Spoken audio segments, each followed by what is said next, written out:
5:23 at 1 p.m. Eastern. Vintage Challenge. This is Ding Dong, the cat is dead. The Lurrus was banned this week, much to my dismay. We've basically reverted back a month. All cool metagame iterations from the past month are erased, and we are back to playing normal Vintage. While most Vintage players would be excited about that, I am not. I have been Bazaar of Baghdad and Mishra's Workshopped out of many leagues this week, and I am already very tired.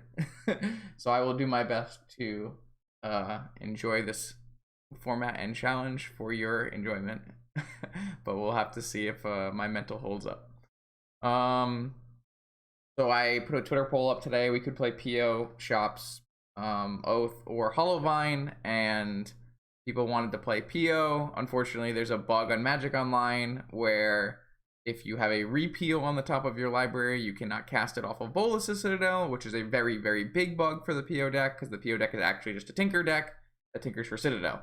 So 2 more dead cards off your Citadel is a really big problem, and you need repeal to answer problem permanence. So I'm not going to play PO.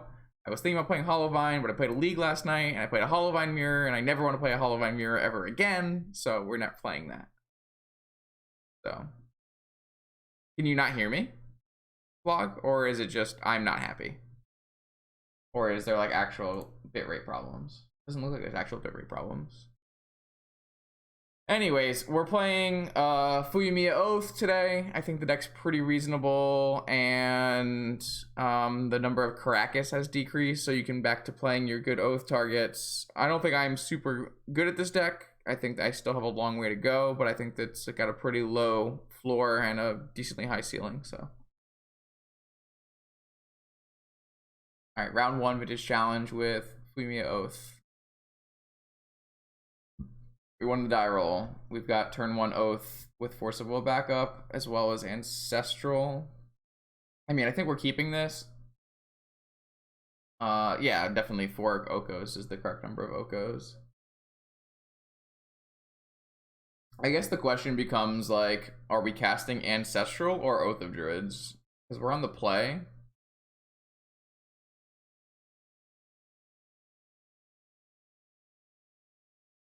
I feel like you'd have to cast Ancestral, right? If opponent just doesn't play a creature, then you can't do shit. I feel like you have to Ancestral. I feel like we're keeping this in and casting Ancestral, and then we have to force it if it gets countered, unfortunately. If they have a misstep, it's like really bad for us, obviously, but I think Oath is like pretty good in this metagame. I think if I can get better at it, it's a really good choice, but I already played into Mindbreak Trap, so I might as well see what my opponent is working with and then cast Oath.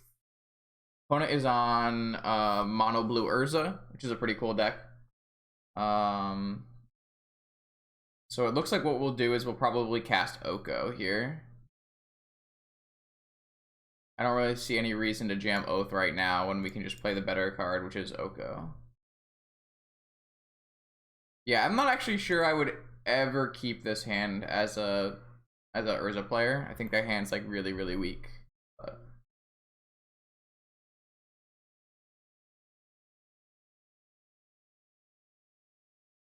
Misstep is a sweet draw too, because it's going to stop their Ponder.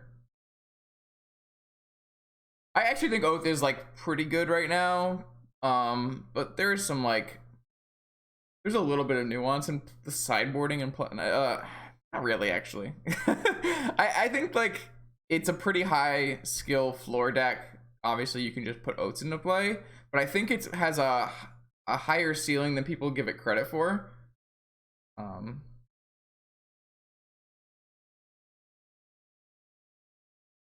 So I'm hoping they hit like a Moxen and Jam Sai. Like for this, like I'm pretty down to actually just misstep this, not let them draw extra things. I can play an Oath now and turn the Pearl into an Elk, and we're in like really good shape. Oko's pretty broken like that.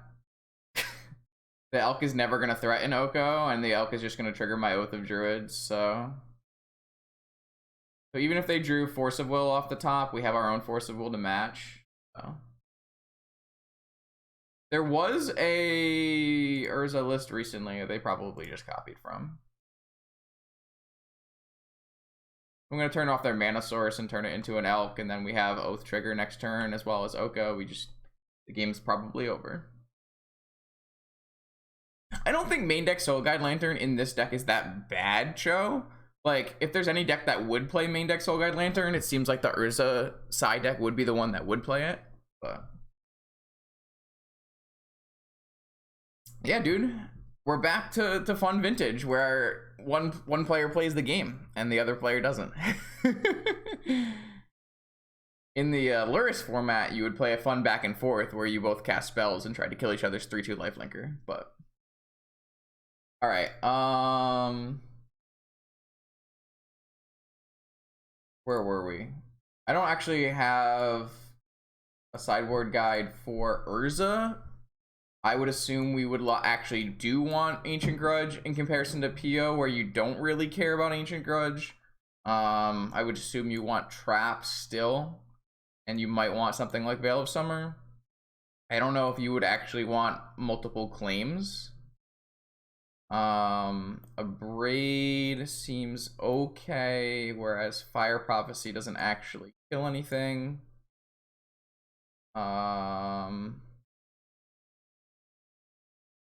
Or Pyroblast is obviously great. Flusterstorm is actually worse than playing like Pyroblast, I think.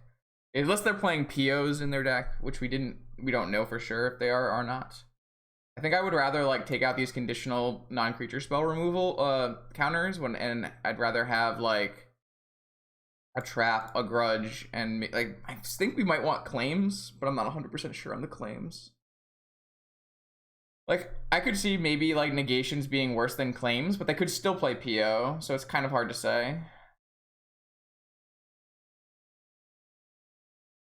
I feel like we have a Grudge into a Braids, and I don't actually want claims, and I would still kind of want to be able to negate like Ancestrals and stuff on their turn, but I could be wrong. Like I'm sure they still play Tinker, right? It's hard to say. Like the Mono Blue Urza deck has a lot of room to innovate. I don't know if they copied a list or something like that. But like they probably have to take out all their Psi, right? Because we're playing Oath.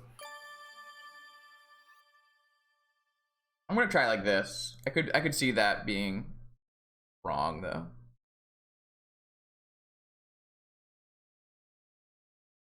Is Claim better than a Braid?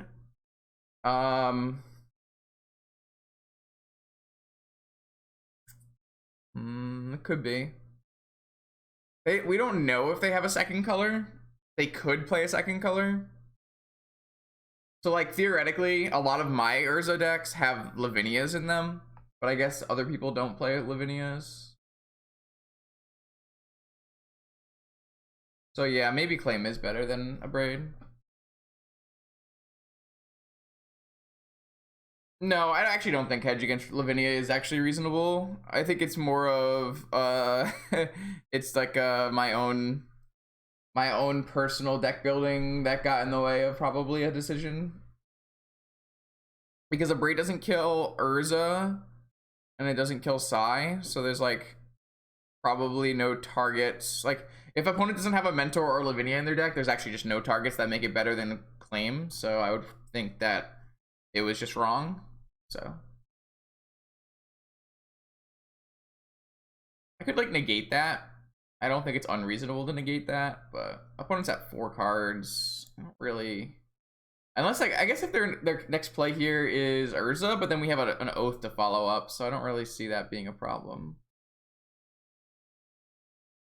I'm just looking for more lands. Yeah, that's more lands. I don't really think I need another preordain. I think I would rather just like bottom it and try to find another land. Like it's actually the life total can be relevant because like you do play like an Oko subgame sometimes. Like sometimes you're just an Oko control deck, right? That's kind of the beauty of this version of Oath. It's actually, you know, it's got 8 win cons, right? Where it has 4 Oath and 4 Oko, and you can just kind of play an Oko sub game. I might have been supposed to take Preordain so that I could try to use that to find a land, because I don't think I'm going to jam this Oath when I have double counterspell backup. I can't actually let this resolve, I don't think.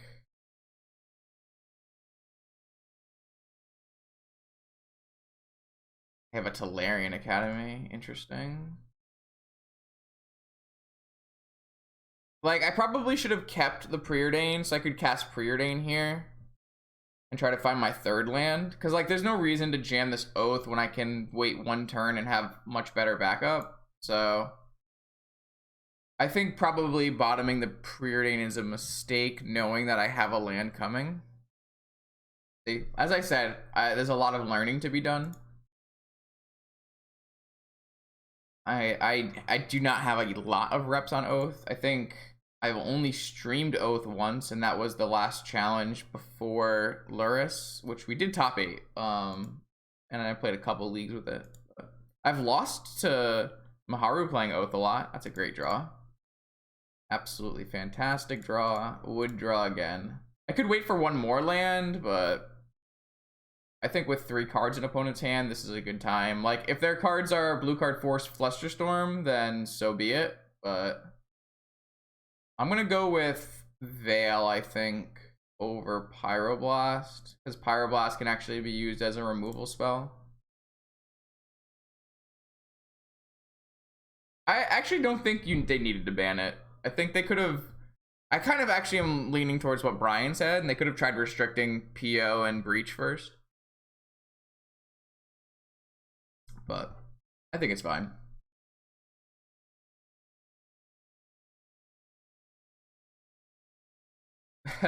I don't know, Zach, then. Like, we're kind of back to Shops and Bazaar existing, so like these fun Lutri decks are like, they're just not as good as they were in the other meta. It's kind of sad. There were so many cool decks that were viable because Luris made a mid-range format, but mid-range blue format, but Luris pushed out Bazaar and Shops in like a really powerful way. This can be repeal. No, it's just Urza. All right, so we're going to get to spin here. We can only hit Niv and Grizzlebrand, with Grizzlebrand being a little bit better.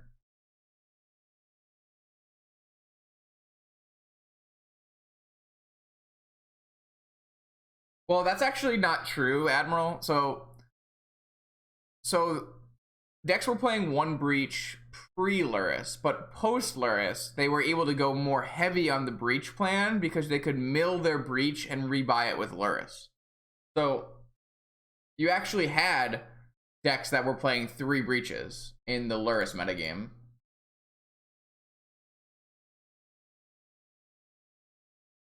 All right, so did we get a Niv Mizzet or a Grizzlebrand? We got a Niv Mizzet, and then we didn't hit our Ancient Grudge, so we can't flash back Ancient Grudge. So we just let this Guidance Blessing happen, and then we drew a Mindbreak Trap.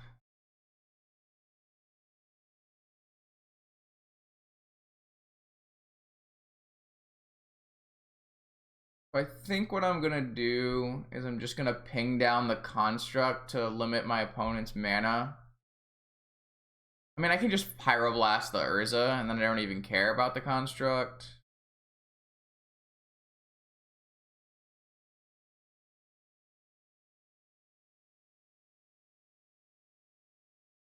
I guess still killing the Construct is fine. I might just play Ponder and Pyroblast this turn. Shoot the Construct, shoot the Spirit, leave an Earth. I don't... no. Well... I do want them to have 2 spirits, so shoot the Construct, shoot the Construct, shoot the Urza. Sounds fine. Yeah, I'm 0% to lose this game, I agree, but there's no reason not to play it correct, right?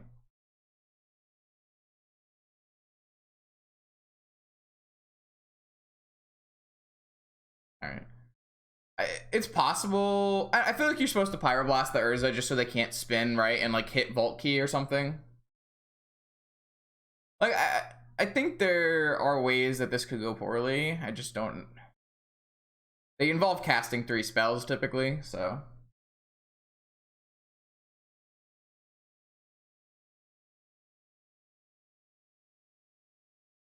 Yeah, so like it's okay though because they erased all of that. The only thing that in my mind that really remains from the Lurrus metagame is the knowledge that Reach is a really powerful card and probably didn't get enough looks pre-Lurrus, and Sprite Dragon is a really powerful card that needs to find a home post Lurrus. So that's like all I think you can actually take away from the Lurrus metagame. I guess like it's like even hard to take away any opinions on other companions just because of how warped the Lurrus metagame was. Like, I think that like Urion looked better than it actually is in the Lurrus metagame than it is now. Like, I don't think you can actually play Urion now at all because of Zarin Shops. And then like, I think Zerta looked better than it actually is when you were playing the Lurrus metagame. I think Zerta's actually even worse now.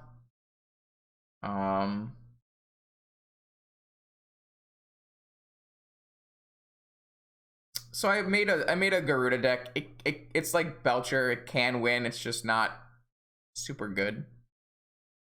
You can play some like maybe between rounds. I haven't decided what I want to do between rounds today.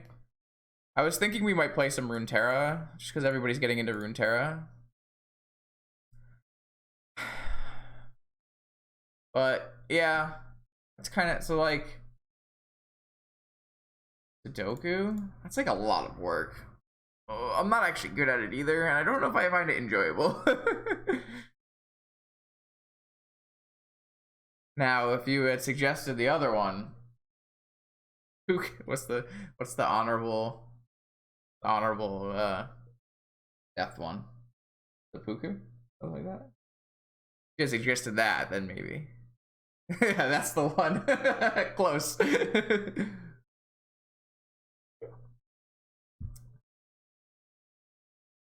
Unlucky Zmart. Now you have to figure out what happens in between rounds when we win with 3 minutes with Oath. So I can start a league and we probably can get a match. Should we try to cannon people? I do want to play some Runeterra, but I'm just not feeling it. I'm definitely not going to play any Jump King. We could start a Morrowind character. We could start a Mountain Blade character. We could...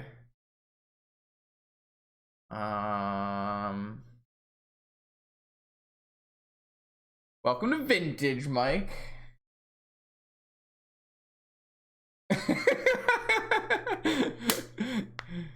We can Turbo Depths. That's not my thing, man. Not my thing.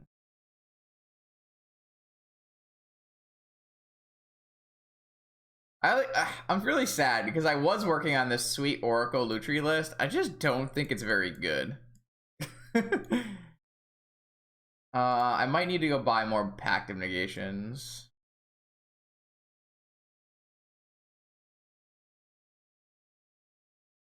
Maybe, hold on. Let me go look at Bob's list and see if I want to make changes. The old Sire of Insanity was that kind of made me feel things. Kind of can get down with that life.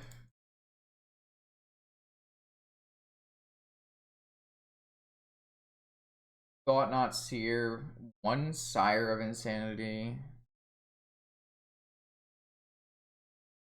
Like a Maelstrom Wanderer. Back to 4 Metamorphs.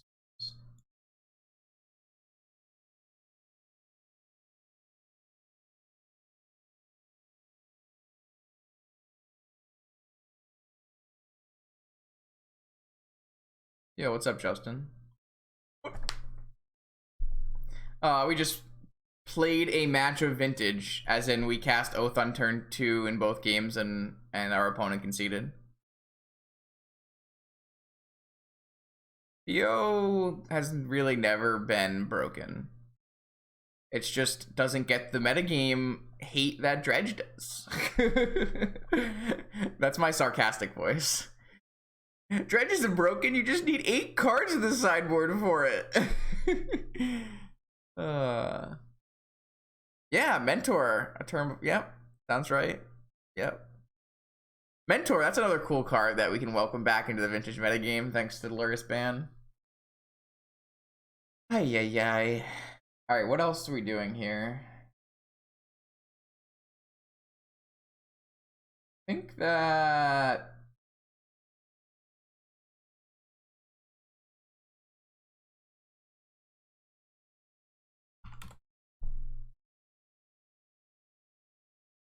do we even want a Sire of Insanity in Vintage? Is it a demon? Oh, yo, it's a demon! All right, hold up. That shit's a demon. I'm in. Cavern on Demon is my shit. All right, I'm actually in now. It's unfortunate you didn't get to play during the Lurrus metagame, because I think that the Lurrus metagame was a very different Vintage metagame and very interesting. But yeah.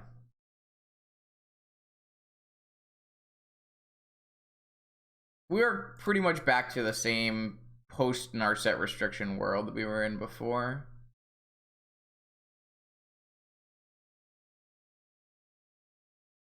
All right, I would like your Sire of Insanity. Thank you.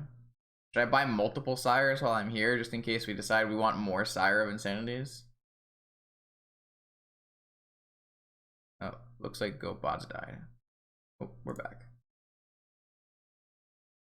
All right, I'm in. I'm in on Sire. Oh wait, we have no play points left. Oh, I have to use tickets. The things I do for you, chat. The things I do for my chat. Dead weight. Lol. The things I do for my chat. So let's see. This is Hollowvine, Doomsday, PO, Dredge. And those are your top 5 decks right now? Top 5 players playing decks right now?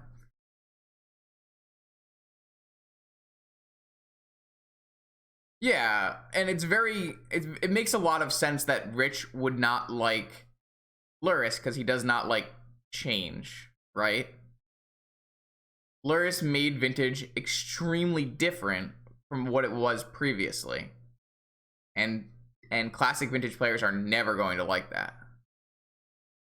I know a decent number of the Magic Online only or big Magic Online players actually really enjoyed the Lurrus metagame, but it was very divisive. How do you say that? Divisive?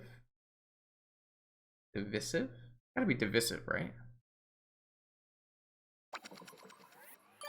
So, yo,